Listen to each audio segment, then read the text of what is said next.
আৰ্থিক সংকটত ভুগিছে 2023 চনৰ সাহিত্য একাডেমী বঁটা প্ৰাপক সাহিত্যিক শিল্পী যুদ্ধবীৰ ৰাণা। ঠাইৰ অভাৱত নষ্ট হোৱাৰ পথত শিল্পী সাহিত্যিকগৰাকীৰ অপূৰ্ব সৃষ্টি। ভৱিষ্যত প্ৰজন্ম উপকৃত হোৱাকৈ শিল্পী সাহিত্যিকগৰাকীয়ে নিজৰ সৃষ্টিৰাজি সংৰক্ষণৰ চেষ্টা কৰিছে। লগতে সাহিত্যিকজনে বিভিন্ন উৎসৰ পৰা সংগ্ৰহ কৰি সংৰক্ষণ কৰিছে দেশী বিদেশী পুৰণি মুদ্ৰা, ডাক টিকট আদি অমূল্য সম্পদ। কিন্তু এই সম্পদসমূহ সুৰক্ষিতভাৱে সংৰক্ষণ কৰিবলৈ ঠাইৰ অভাৱ হৈছে সাহিত্যিকগৰাকীৰ।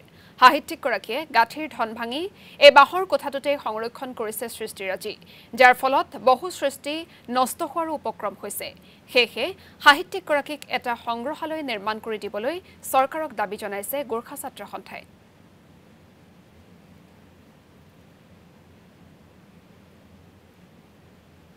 শিক্ষাৰ্থী যেতিয়া মই আছিলো তেতিয়াৰ পৰাই মই বহুত বস্তু সংগ্ৰহ কৰি থৈছিলো। মোৰ ইণ্টাৰেষ্ট আছিলে প্ৰত্যেক বস্তু, যিকোনো বস্তু মই পাওঁ সেইটো থৈ দিওঁ, মই কেতিয়াও নষ্ট নকৰোঁ।